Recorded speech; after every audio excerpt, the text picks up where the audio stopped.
Hello and welcome to another side play. Me, GamerWolfSix of Echo.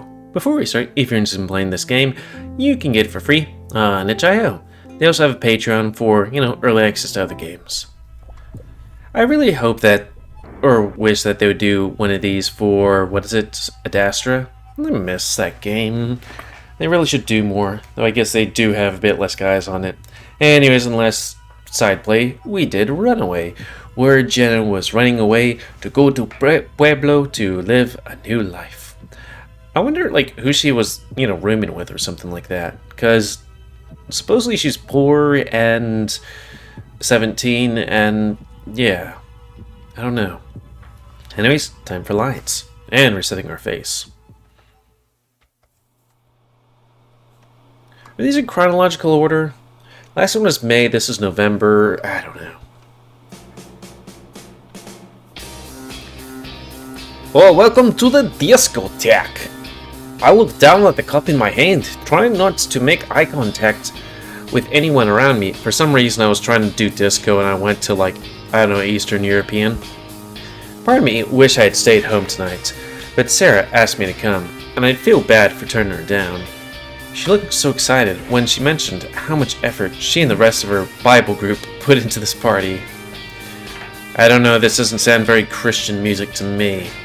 Have you left enough room for Jesus in between you kids? She said that after a recent string of storms, the school wanted people to know there was a severe weather shelter in the basement of the church. At first, I thought it was going to be a bland-looking concrete basement, but as it turns out, Peyton's old-school gym is beneath the church. Are we in Peyton? It's a small basketball court with bleachers that fold back against the walls and old basketball rims that are pulled upwards to all so that they're out of the way. Sarah and her friends are strung up the streamers and lights along all sorts of different party decorations, turning the strap old gymnasium into a pretty cool party room. A disco ball hangs from the ceiling, reflecting lights over the room, while a DJ stands off to the side, taking requests for which songs to play. Play Friday! Because it's Friday! So far, mostly 80s and 90s pop songs. But that was 40 years ago! Wait, what's 2010? So that was 30 years ago! A group of adults stand around the DJ, probing to make sure nothing too risque is played. Almost all of us are standing around talking, or avoiding eye contact, save for a few adventurous souls dancing awkwardly next to one another. I finish off the last of my drink and decide to head over to the punch bowl. I keep my head down, avoiding eye contact as I walk through the crowd. I reach for the refreshment table and ladle more juice into my cup. I didn't think that was a verb, and sigh to myself. I really shouldn't have come here tonight. My parents are out of town for the weekend, and I had to ask Chase and Leo for a ride. I figured since they were already heading to Peyton tonight, it would be alright, but something about their mood made me think they had ruined their night. I told them I'd try to find a ride home with someone else, and that I'd call them if there were any chances, but they said not to bother. Chase said that they'd stick around, that it's not like they had anything better to do. By the way he said it, made me realize I made a mistake bringing them into this. I can't take my mind off it now. I tried to make Sarah's night a little better, but ended up ruining Chase and Leo's. Who's Sarah? Now, I'm avoiding Sarah, and I can't help but feel I'm ruining everyone's night. I have to stop myself from thinking about it too much. I bring my cup to my lips and drink just so that I'm doing something, if only for a few seconds. I end up downing all of it and closing my eyes. I focus on slowing my breathing to stave off the panic attack I feel coming on. It takes a few minutes, but finally I can feel my heart rate slow and my body relax. Now that I think about it, I guess I'm around these guys' age, because if they're in high school-ish, I graduated in like 2007. So I'm like 4 years older than them? Only to be startled by the hand touching my shoulder. Hey. Hey. My voice is squeaky. She smiles a little at that. I was hoping to find you here. I was looking for you earlier, but I got caught up with Jessica and Amber. Her eyes dart around, and she blushes. Would you like to dance? I can't help the shocked expression that I'm sure is on my face, and my eyes dart up to the ground. I start mumbling out some excuse before Sarah reaches out her hand for my hand and pulls me on the dance floor. The cup I'm holding slips from my hand, and I lose track of myself. Everything seems to fade away as I follow Sarah onto the dance floor. She turns to me and pulls me closer, placing my hands on her hip. I hope the music is loud enough to match my gulp when my hand touches her dress. Man, Tia is getting all the tail, or possible tail, you know? Sarah is wearing an off-white sundress with a red ribbon around her waist, and I can't help but stare at how cute she looks. Oh, this is loud, but that's okay. I feel overdressed in my outfit. My mom had laid out my clothes for me before she and Dad left. A light blue dress shirt and a tie paired with slacks. Sarah's smile snaps me out of my reminiscing as she waits for me to take the lead. I force myself out of my trance and take a tentative step right onto Sarah's foot. She squeaks and pulls her foot away. Sorry. Sarah just giggles at me while my face burns. There are a few more missteps before we get a rhythm down, and I can't help but feel kind of good about myself. At least I still have a chance at making Sarah's night not completely ruin it. Your smile seems to have a way of relaxing my nerves, and soon enough, I'm smiling back at her. The next song has a faster tempo, and we let go of each other. Sarah shakes her hips and moves her body to match the beat. Not in a very Christian way, might I add. I fumble, not knowing what to do with my hands, so I start to copy Sarah's and hope she doesn't notice. We dance together, laughing and occasionally singing the lyrics to songs we both know. Every now and then we bump into each other, which forces a few laughs out of us, although I'm suspicious that she's doing it on purpose. Before long, the tempo of the music starts to slow, and we find ourselves slow dancing once again. Sarah pulls herself close to me this time until our bodies press together. She looks me in the eye and smiles warmly before putting her hand on my shoulder. My body tenses and I can feel her breath warm against me? I can feel her body press into me as she hugs me tighter. Feels nice. In that moment, I realize just how much Sarah enjoys my friendship. I feel like she trusts me. It's been so long since I felt this comfortable around anyone. Not even Jenna or the others make me feel like this. I haven't felt safe around anyone in such a long time, even my own friends. With Sarah, it's as if I can let my guard down. I can feel like I could do no wrong to her. I gently pull her to me, return her embrace, and smile. Unfortunately, my body reacts to this in the worst way possible, and my smile fades as I feel my pants getting tighter. Oh, you ain't gay. Maybe. We start to step out of sync, and I can feel her torso grind against mine. I can feel her press her hips into mine. I tense and try to pull my hips away, but that only succeeds in making matters worse at the angle. As the angle changes, and I can feel myself bumping into her. Sarah's hands travel down my back, coming to rest above my tail. My entire body is tense, and I can feel myself starting to panic before the song fades out for another with a fast tempo. I mean, if they're one of the few people on the dance floor, everyone would be saying they're bumping and grinding. Sarah pulls her head from my shoulder. I love this song. She pulls away, and I feel a wave of relief wash over me, hoping she didn't notice or isn't angry about what happened. She starts to bounce and hop to the beat, and I follow her lead, but she turns around and pushes her back into me. She gives me a wink over the shoulder as she dances. Her body grinds against mine. She sways her body while I try to focus on dancing but I can't keep up. I try to move along with her, but I keep moving the wrong way. I can feel my crotch grind up against her body. Panicking, I take a step back, and she follows me. The song seems to go on forever. The music finally changes, and I can't focus on anything other than what's going on in my pants. Sarah looks at me, and before I can react, kisses me on the cheek. Thanks for dancing with me, TJ. Even in the dim light, I can see her blushing face. I'm gonna take a break, but I want to dance with you again before the party ends, okay? But it's a different type of dancing, TJ. I'll teach you. Okay. I watch as she walks away, not realizing my eyes are on her hips when she disappears into the crowd. TJ, you dog. The tightness of my pants snaps me back to reality, and I fumble to put my hands in my pockets, hoping to hide what's going on there. Gotta love it when, when you live with your family as well, and you're kind of doing something, and then somebody calls you, and it's like, hey, we need you to do something. It's like, okay, I'm just gonna put my hands in my pockets and lean at this angle to hide my big woo. I look around for signs to the bathroom, and I make my way out to the party room. Oh, right, a fallout shelter or something? The exit is a long tunnel that leads to the church.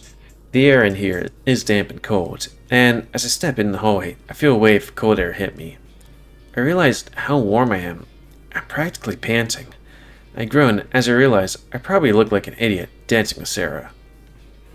My feet almost make no sound, thanks to the natural padding. Actually, I tend to sneak up on people a lot. It's kind of funny when I manage to startle Jenna, although she's made a point of evening the score. The restroom is a one person at a time kind, and I look to the door behind me. As I'm going, I remember that Chase and Leo are somewhere around here. Maybe I should go and chat with them? I finish up and make my way down the long empty hallway. I try looking for Leo and Chase, but it's hard to see much in here. I stand on my tiptoes, hoping to see Leo's ears, since he's so tall. Nothing. I circle the room twice before I give up. Maybe they went outside? I make my way back to the exit and walk down the silent hallway again. This time, I turn the opposite direction at the end and make my way upstairs into the church. The chapel ceiling makes the hall seem twice as large as it is. Candles sit lining the racks along the walls. A few are lit, but most of them are not. An altar made of marble and covered in white cloth, with gold trim, stands in front of a big wooden cross. The wooden podium stands off to the left for the priest to give us his sermon. Wooden pews fill the empty space in the hall, while the balcony for the choir overlooks the entire chapel. The church organ is on the balcony, probably so kids don't mess with it. I walk through the front door, thinking that maybe they went out for fresh air. No one's there. I make my way to the parking lot to see if Leo's truck is still there or here. My heart sinks a little lower as I walk to the lot. The thought of them abandoning me at my weird Christian party and is at the front of my mind. Luckily, I spot Leo's truck sitting near the back of the lot, so at least they're still here. But that's not where he parked when we got here. That's weird. Maybe they went to get something? Maybe they went to a woo? Though I'm not sure. Would you want to park in a flat parking lot to... they might not be banging, they could be kissing. I head over to the truck, passing under the street lamps. The lights are dim, and the lot is mostly dark, including the space Leo's truck is occupying. I assume they just got back from wherever they went, and are still there, so I make my way towards the truck. I can start to make out that someone is in the driver's seat, but the passenger seat is empty. I can't quite make out who it is, but it has to be Leo, right? I can see a silhouette outlined by the back window, but something seems off, like it doesn't really look like him. I slow my pace and try to make out what I'm seeing. I stop about 30 feet from the truck and squint my eyes. Suddenly, the silhouette starts to move, but not just that. It starts to morph and change and split in two. A second shadow moves to the passenger seat.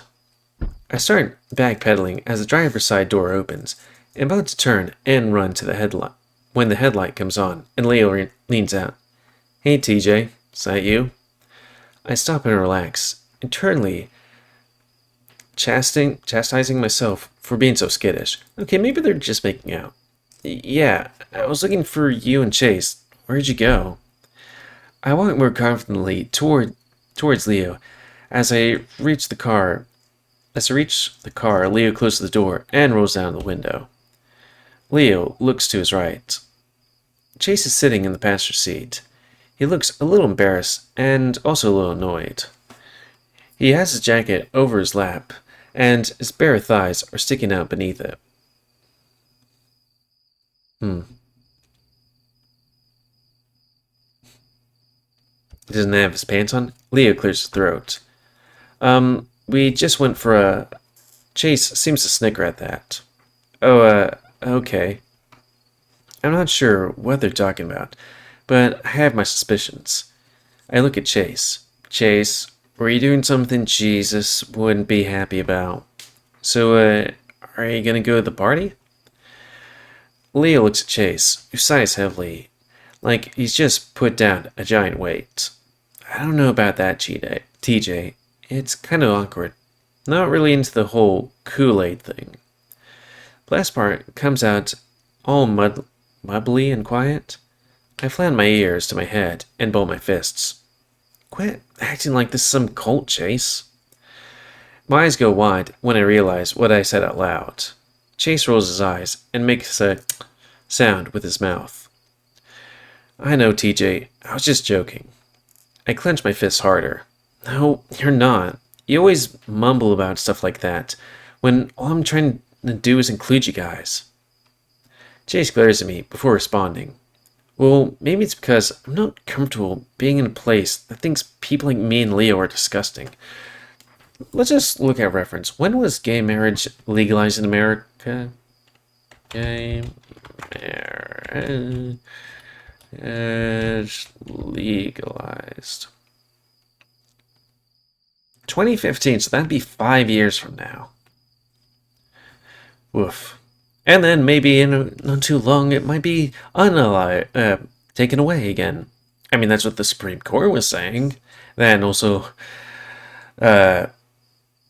legalizing the sodomy laws.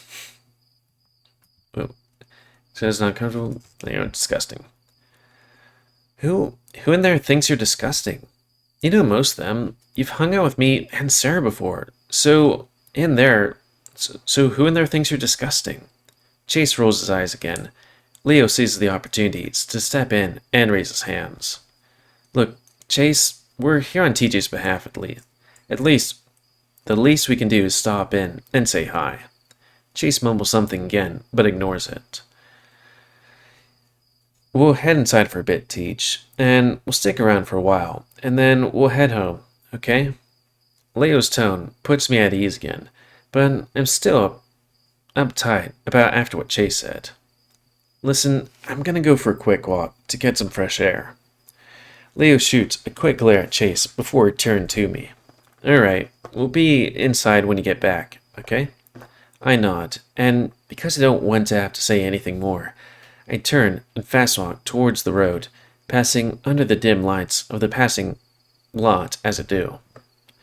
I notice my lungs fill with cold air, and the pressure seems to lift from my body. I wonder if that's what it's like to go through a panic attack. I'm sure it felt like one. I struggle to undo my cufflinks, noticing how shaky my hands are, but I manage to undo the pins and let my wrists breathe. I loosen the tie and unbutton the top few buttons of my shirt, feeling like I can actually breathe again.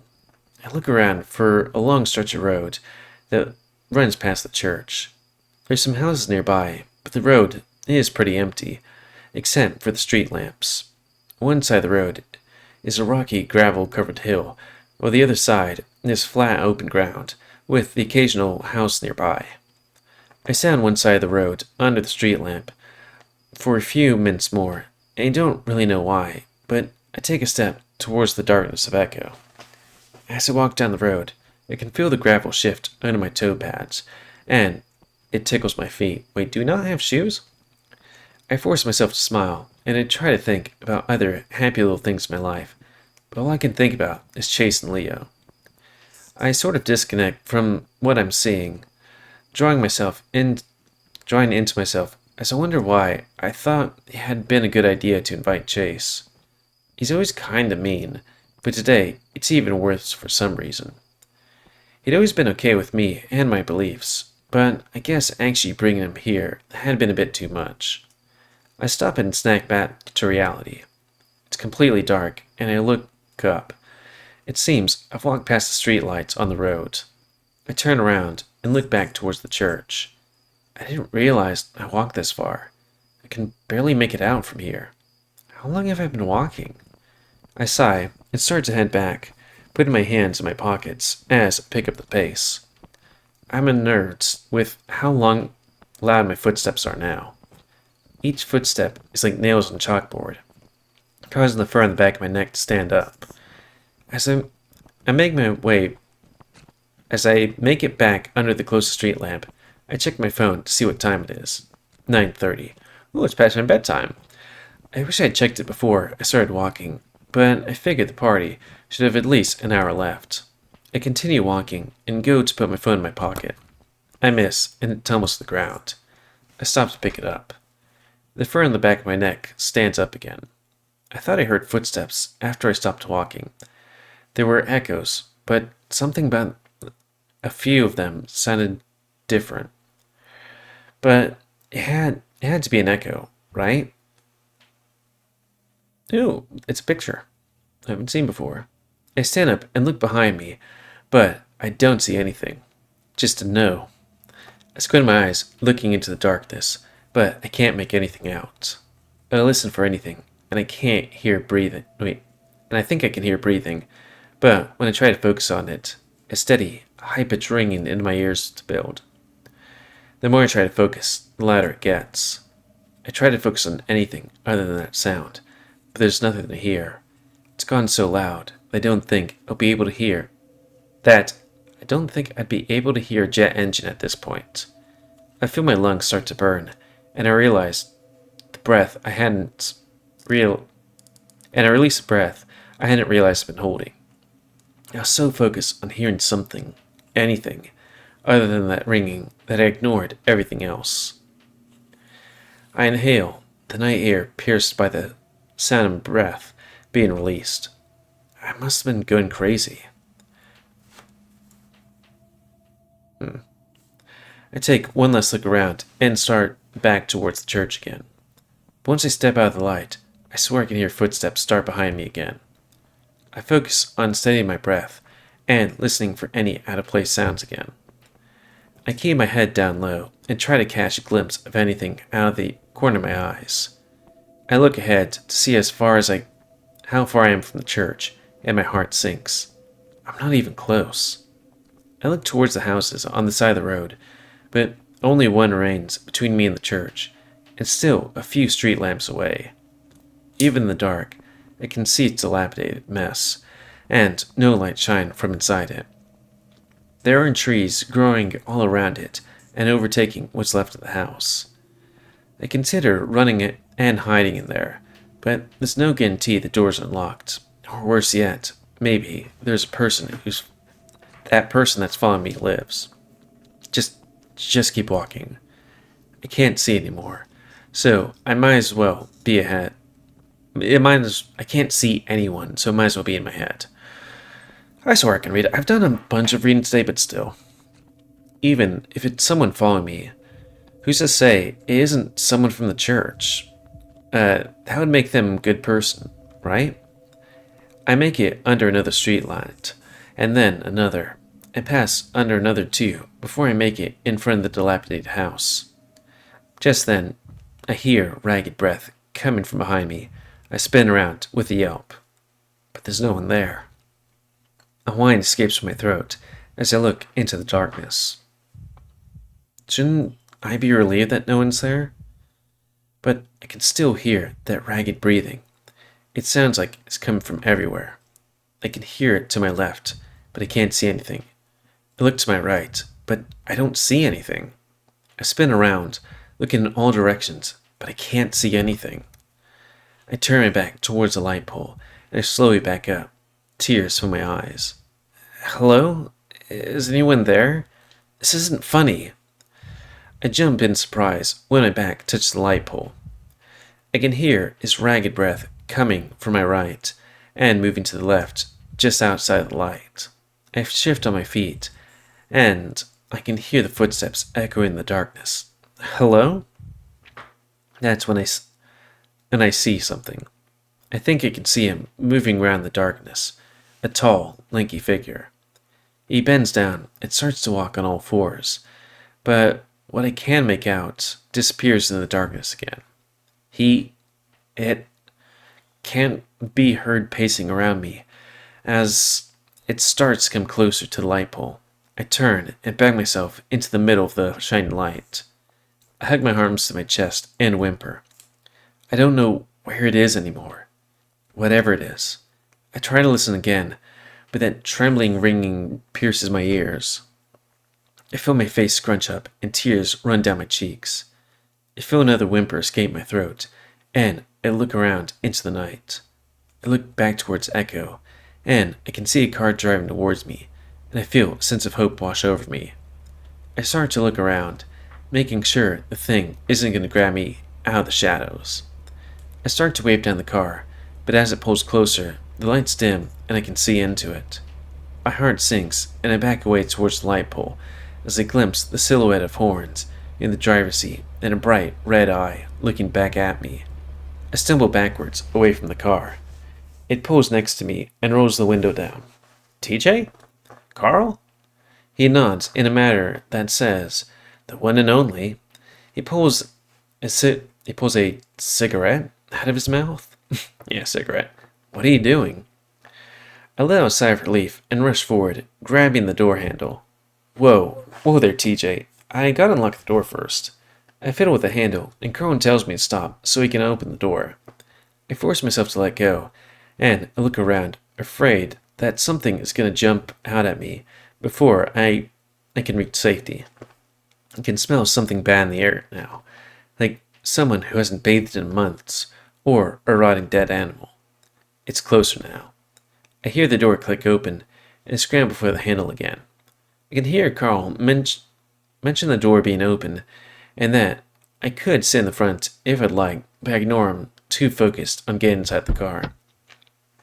Yanking on the door, I step back to make room for it to swing outward. In that moment, I feel the presence, and my hair raises on my neck. I rush to get to the back seat. As I look down for the step, I swear I can see a shadowy hand reach from under the car. I quickly jumped in the back seat and slammed the door shut. Carl looks back at me with a smile. What are you doing out here, Tej? You feeling alright? Without looking at him, I mumble something about needing a walk.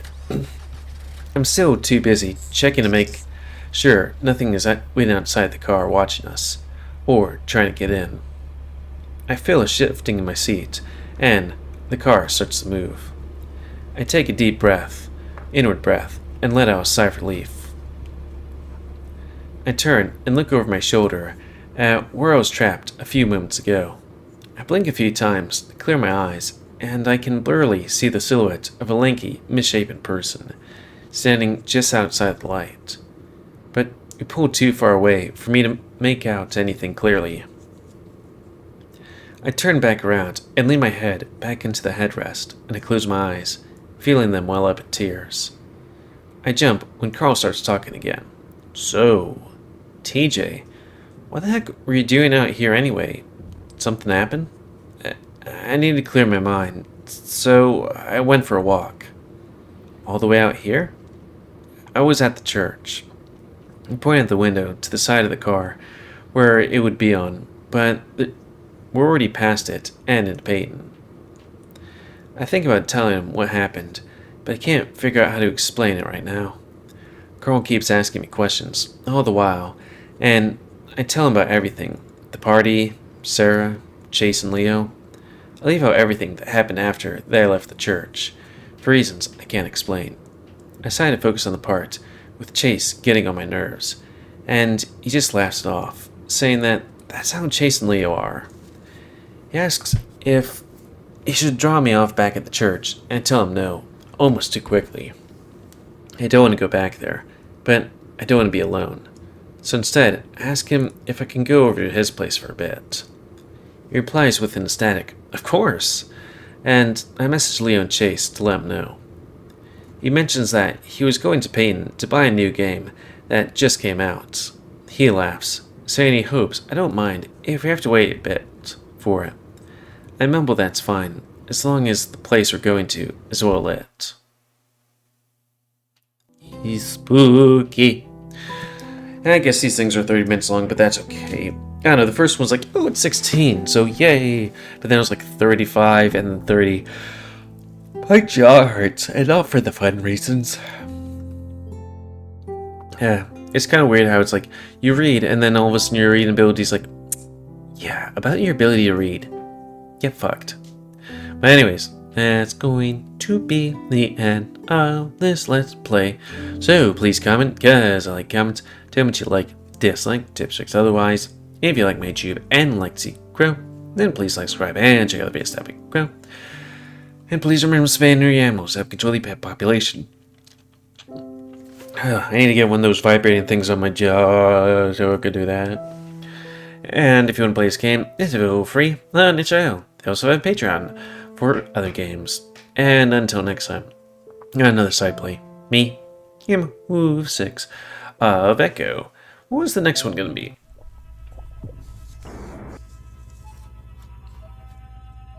Phone. Yeah. Phone. Nope, links and see ya.